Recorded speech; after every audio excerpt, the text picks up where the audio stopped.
బట్టతలతో బాధపడుతున్నారా? ఆధునితనమైన పద్ధతిలో hair transplantation చేయబడును. Face clinic, Hyderabad.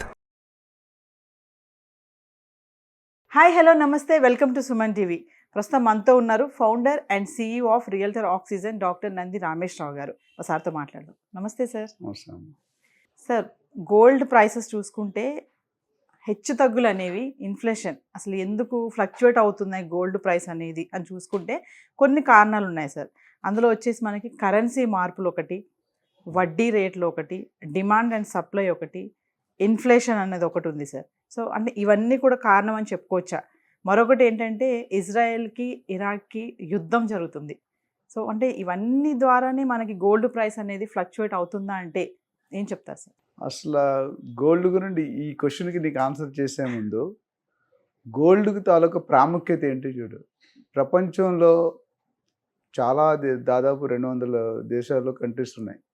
195 to 100 ఉన్నాయి. మన కంట్రీలో వాడినంత గోల్డ్ 95% కంట్రీస్ వాడతారు. బట్ మన ట్రెడిషన్, ఇప్పుడు ఏ ఫంక్షన్ జరిగినా, పెళ్ళి జరిగినా, they will come with gold ornaments. కొంతమంది అయితే బిస్కెట్లు 24 క్యారెట్ కొని పెట్టుకుంటారు, కొంతమంది ఆర్నమెంట్స్ వేసుకుంటారు. అంటే మీరు పూర్వకాలం చూసుకుంటే అంటే ఒక 30, 40, 50 years మన గ్రాండ్ ఫాదర్ టైంలో చూసుకుంటే బంగారంతో ఆడుకునేవాళ్ళంట. మా నాయనమ్మ చెప్పేది ఒకటి తులం 5 రూపాయలు 3 రూపాయలు ఉండేదండి. తులం అంటే 10 గ్రాములు. రాళ్ళాట ఉంటాయి 5 stones, అది ఆడుకునేవారంట గోల్డ్ కాయిన్స్తో. సో ఎందుకు చెప్తానంటే గోల్డ్కి ఎప్పుడు కూడా ఎవర్ గ్రీన్ డిమాండ్. ఒకటి రియల్ ఎస్టేట్ అనేది వేరు, కప్పడా అనేది వేరు, రోటీ అనేది వేరు. గోల్డ్ కూడా ఎస్పెషల్లీ లేడీస్, జెంట్స్ కూడా వాడుతున్నారు. లేడీస్కి ఒక ఉన్న దాంట్లో నేను చెప్తాను, ఎవరికైనా లేడీస్గా ఉంటే బంగారం బట్టన్ అంటే వాళ్ళు చాలా దే ఫీల్ హ్యాపీ. సో ఈ గోల్డ్ అనేది కానీ చూసుకుంటే 1993లో నాకు గుర్తుంది 5000 ఉండేది 10 grams. అది 2011-12లో 28,000 అయింది 10 grams.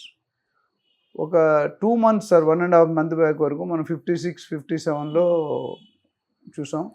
గత 1 monthలో 10,000 పెరిగింది. గత 15 రోజులు 20 రోజుల్లో ఇంకొక 10,000 పెరిగిపోయింది. సో నాకు తెలిసి 24 క్యారెట్ 72,000, 73,000కి వెళ్ళిపోయింది. 74 రేంజ్లో. 22 క్యారెట్ 64, 65, 66లో డిపెండింగ్ ఆన్ హైదరాబాద్ ఇది. సో దీనికి కారణం మీరు అన్నట్టు ఒక కారణం ఉండదండి. This is maintained by group of people. ఆ గ్రూప్ మీకు నాకు ఎవరో తెలియదు. నేను అంతకుముందు చెప్పాను, ప్రతి సెగ్మెంట్ కూడా, ఇండస్ట్రీ సెగ్మెంట్ కానీ, కామర్స్ ఇండస్ట్రీ అన్నీ కూడా they will be a group of people.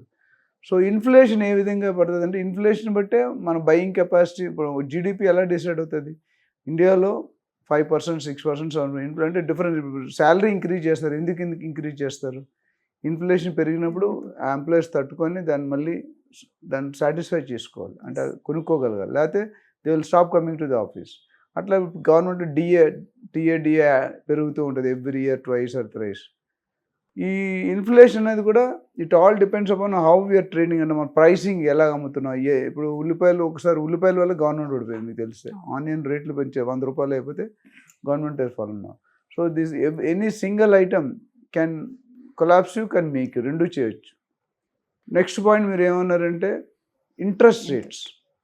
So interest rates అనేది మీకు తెలుసో లేదో, సమ్వేర్ ఇన్ 1990sలో 14, 15, 16% ఉండేది పర్ యానం. అలాంటిది మేము కరోనా టైంలో చూసుకుంటే 4% పడిపోయింది. అమెరికాలో అయితే 1-2% ఇస్తే ఎక్కువ.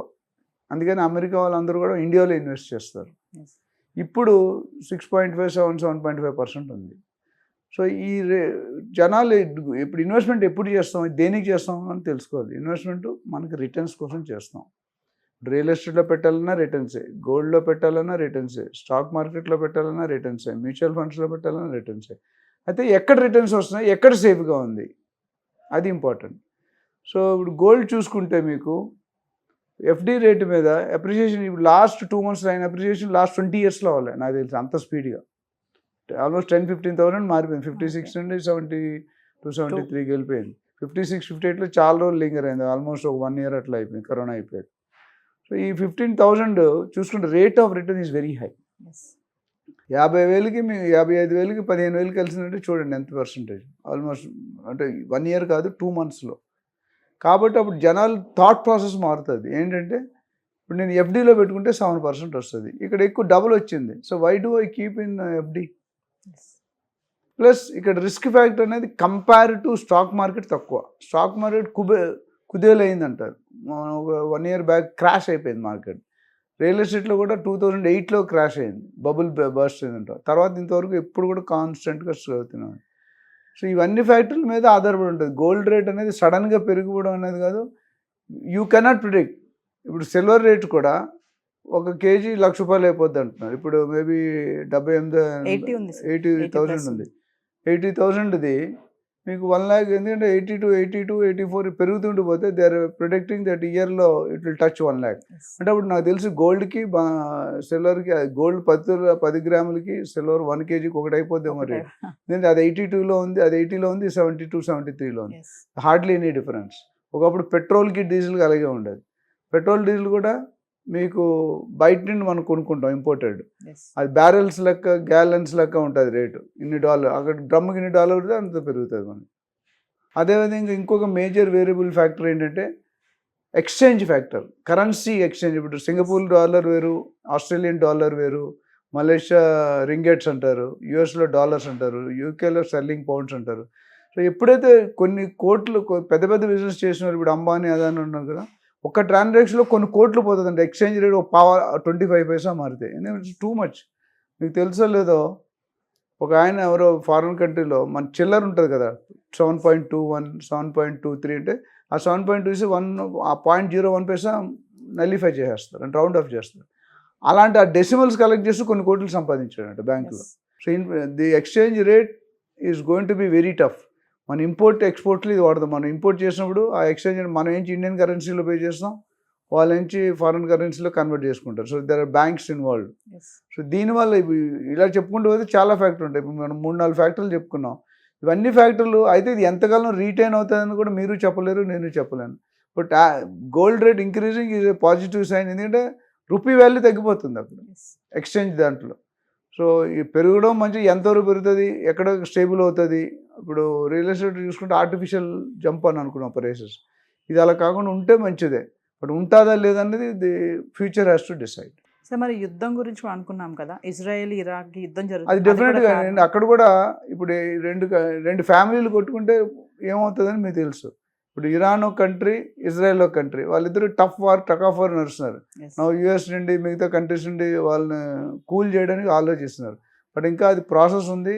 It is not succeeded. Maybe successful అవుతుంది ఇవాళ కాదు రేపైనా. అది అయిందాకా ఇప్పుడు ఎవరు ఉంటారో, ఎవరు పోతారో, ఏ బిజినెస్ ఉంటుందో, ఏ బిజినెస్ ఎవరికి తెలియదు. సో ఇందులో ఈ షేర్ మార్కెట్ కానీ బంగారం కూడా ఏమవుతుందంటే ఈ గొడవల్లో ఏమవుతుంది, డెసిషన్స్ తీసుకుని కొంతమంది అమ్మేసుకుంటారు, కొంతమంది కొనుక్కుంటారు. ఎక్కువ అమ్మేసుకునే ఉంటారు. అప్పుడు ఏమవుతుందంటే ఎక్సెస్ వచ్చింది అనుకోండి, రేట్ తగ్గిపోతుంది. లేదా అసలు అమ్మట్లేదు, కొనుక్కుంటూనే ఉన్నారు, దెన్ రేట్ ఎప్పుడు పెరిగిపోతుంది. It depends upon the supply and demand gap. ఆ గ్యాప్ అనేది ఎక్కువ ఉన్నప్పుడు, తక్కువ ఉన్నప్పుడు ఆ బిహేవియర్ మారిపోతుంది. కన్జ్యూమర్ బిహేవియర్ బట్టి డిమాండ్ ఉందనుకోండి, మీకు మంచి పెద్ద డిమాండ్ ఉందనుకోండి, మీ దగ్గర లేదు. ఇప్పుడు పెట్రోల్ పంపులు రేపు స్ట్రైక్ అంటే ఇవాళ కార్లన్నీ లైన్ కట్టేస్తాయి. సో ఆ డిమాండ్ తగ్గుతుంది, సప్లై ఆగిపోతుందంటే డిమాండ్ ఆటోమేటిక్గా రేటు పెరిగిపోతుంది. ఎక్కువ మోసాలు జరుగుతాయి. పెట్రోల్ బంక్ బందుల టైంలో ఏం చేస్తారంటే 1 లీటర్ వేయకుండా 900 ml వేస్తారు. అదే 1 లీటర్కి 50 ml తీసి బికమ్స్ ఏ కరోడ్పతి. సో దీని మీద మరిన్ని డీటెయిల్స్ ఏమైనా కావాలనుకుంటే they can always contact the number which is being scrolled on the screen.